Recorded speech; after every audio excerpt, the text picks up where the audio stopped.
Hello and welcome back to another Rush Duel Links deck profile. Today we're taking a look at the Ancient Forces Dragon deck, which is one of the brand new decks released thanks to Heavy Metal Scream, the new mini box.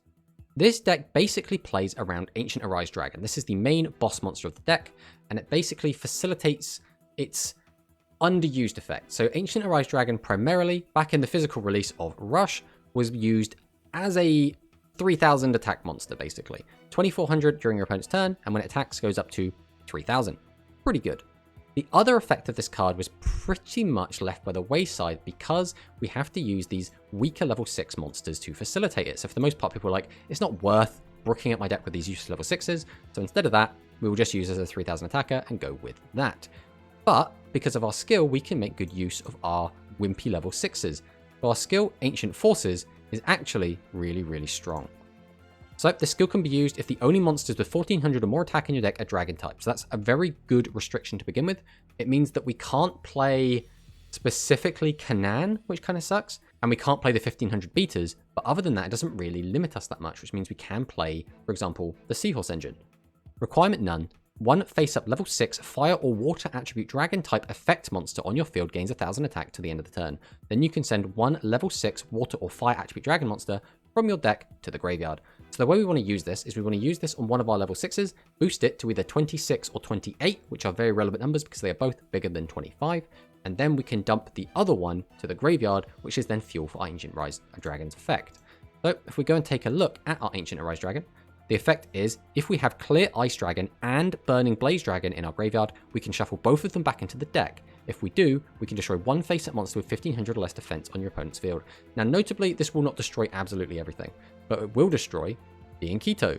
It will destroy Royal Rebels Heavy Metal. It will destroy Summon Skull. It gets rid of Lightning Volt Condor. It gets rid of Shining Superstar.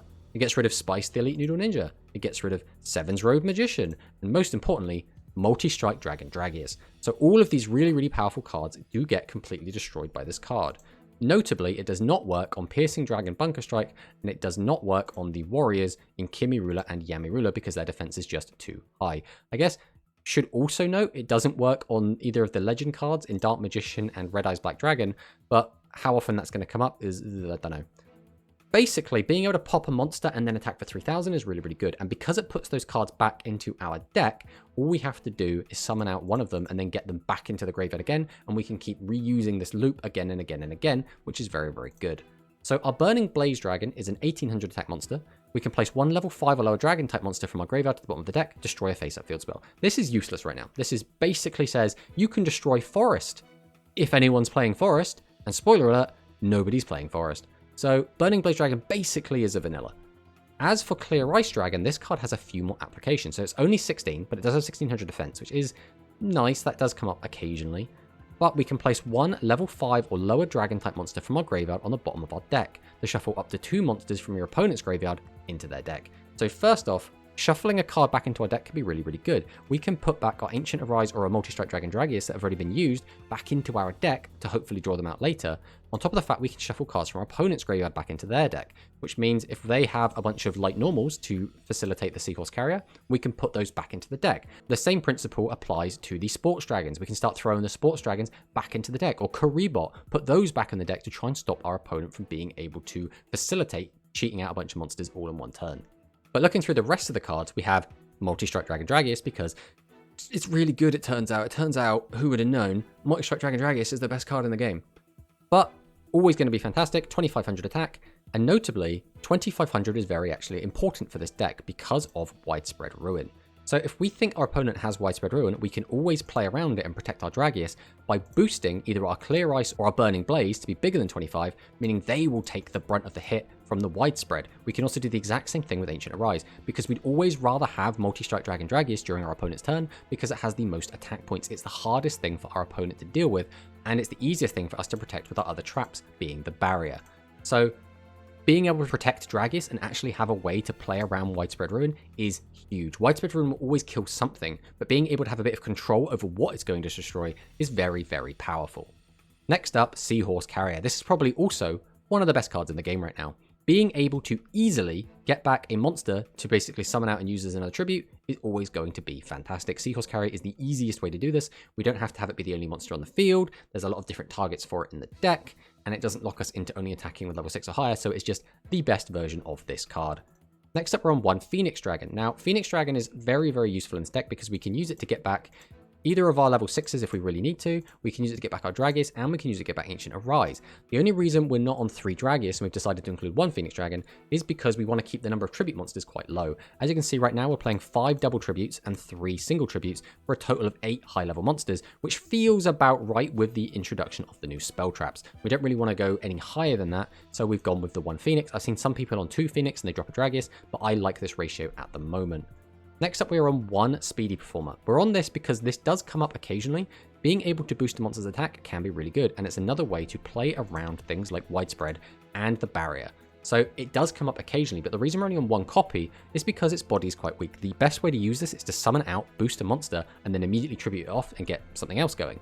But Thunder the Thunder does outperform it in terms of raw attack points. If you're sat there trying to clear your opponent's board, Thunder the Thunder might actually be able to help you do that, whereas Speedy Performer is more, I'm going to break my opponent's very, very strong board. Thunder the Thunder is more, I'm going to attack into your face down monsters and try and get rid of them. So Thunder the Thunder itself is still pretty good. Sending a card from your hand to graveyard is fine. It's not great. Obviously, we'd rather just be using Speedy Performer, but Thunder the Thunder is still good, and reducing your opponent's monster's attack is better than boosting your attack in a lot of cases. Boosting your attack is only really good if you have a way to get multi-attack like Multi-Strike Dragon Dragius.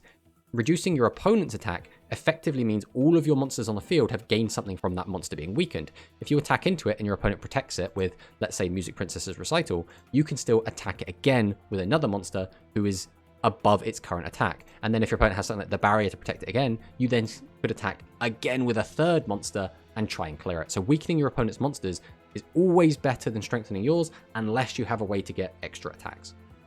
Next up, we're on a 1 of Triad Drago. So we do have quite a robust dragon package in this deck. One might say half the deck, but we are also playing a lot of non-dragons in our boosters, our reducers, and our Aqua engine. So we only got 1 copy of Triad Drago, but this does come up quite a lot, and we are often able to draw a card off this and just gain even more advantage, and that's what we really want. We want ways to be getting extra cards between Seahorse Carrier and Triad Drago, and because our Burning Blaze and Clear Ice Dragons are only 1 tribute monsters, we often end up with an extra body floating around anyway, which means it's quite easy for this deck to put up a board of Ancient Arise, Multi-Strike, and then a level 6 dragon, which is 3 enormous monsters, which is very hard for your opponent to deal with.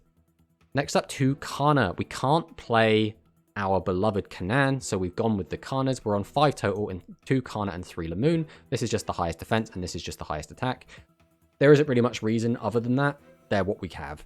And then obviously we have the 3 Dragorite, because having a 1500 can be very, very important. If you're able to just stick 2 15s and a big monster, oftentimes that is enough to break your opponent's board, and it's not the easiest thing for your opponent to break unless they get something like their own Multi-Strike Dragon Dragius. Next up, we have Monster Reincarnation. So this card is actually pretty crazy. So we can use this to get back our Seahorse Carrier. This is going to be a lot of the time our primary target, and the reason for that is if we use Monster Reincarnation to bring back Seahorse, Seahorse gets us an extra body. So if we use Monster Reincarnation and discard a spell or trap, in this case it'd have to be a trap, we could effectively turn 2 of our non-monsters into normal summonable monsters to get out a tribute monster. Even if we have a monster, let's say we had a Lamoon and a Monster Reincarnation, we could use Monster Reincarnation to discard the Lamoon, get back the Seahorse, Seahorse gets back the Lamoon, and effectively we've changed Monster Reincarnation into a Seahorse Carrier. So we haven't gained any actual cards, but we've gained an extra monster that we can use to tribute. The other way to use this, obviously, is that we can use it to get back our higher level monsters. Being able to get back Ancient Arise is always crazy. This card is a pop and a 3000 attacker, which is insane. Getting back Dragius is always going to be very, very strong. In some weird situations, we might want to get back our level 6 monsters. Being able to have a 28 or a 2600 attack monster is always going to be really, really good. Then Widespread Ruin, the best. Probably the actual best card in the format now. Widespread Ruin is insane. This card is a blowout. Oftentimes, if you see this early, you will just win the game. Being able to destroy your opponent's biggest monster is always going to be incredibly powerful, so this should be included in every single deck. Next up, we're on 1 Music Princess's Recital. So we keep going back and forth whether or not we'd rather have 2 Recital and 1 Barrier, or 2 Barrier and 1 Recital. And that's because these cards are good in different ways and at different times. So Recital is really, really good, I guess, more often. If your opponent's just going to try and smash your guys out the way and get to your life points, Recital will protect your life points a lot of the time, but it doesn't tend to protect your monster very often. Whereas the Barrier oftentimes protects your monster and can sometimes destroy your opponent's monster. So it's very, very good at blowing out your opponent. If your opponent, for example, attacks into our Ancient Arise Dragon with their Multi-Strike Dragon Dragius, we can weaken their Dragius down to 21, and then they crash into our Ancient Arise. Now, this is very, very important, because not only do they lose 300 life points, they lose the Dragius. Because there's no main phase 2, they can't replace that Dragius, which means there is now just a hole in their board, which means if we can then attack over the other two, we can get a direct attack. If one of our monsters is a Dragius, we can get 2 direct attacks, and its 2 giant direct attacks will often end the game, which is why the Barrier is so powerful in decks that can make use of it. And by that, I mean any deck that really runs 2200 or higher attack monsters can make really good use of the Barrier. The only monsters this is really, really useless against is going to be Ancient Arise Dragon itself, the Royal Rebels Heavy Metal, because its attack will just get way too big, and of course, Seven's Road Magician. Now, the issue is these 3 cards are going to be very popular, which means the Barrier might not see as much play, because against those decks, the Barrier is so much weaker, at which point we might want to take one of these out and replace it with a Recital. It's kind of an awkward situation, because a lot of the time the Barrier can just end the game and you'll just win because of it. It doesn't really feel like a cheap, like, oh, I've stolen the win kind of card. It feels earned a lot of the time, because it's only a 400. Your opponent can try and play around it if they want to. Recital feels more... It will be useful maybe more of the time, because, again, a lot of the decks you'll be playing against will have Heavy Metal, they will have Seven's Road, and they will have Ancient Arise. So maybe the Barrier should come out, and this should really be a second copy of Recital, but they're both really good trap cards. Anyway, this deck is really, really strong. It is very, very consistent because it does not run that many high-level monsters. It is very, very powerful. It is often able to summon out 3 very strong monsters. It can clear pretty much any board, and it has tools to play around all of the back row in some way or another. So very, very, very powerful. I think my first impression, this might be the new strongest deck in Rush. I think that's where I would put it right now. But again, it's still early days. We still want to see more tournament results before we start making these bold claims. But my first impression, this deck is bonkers. So let's fire in some replays. I can show you what I've been talking about.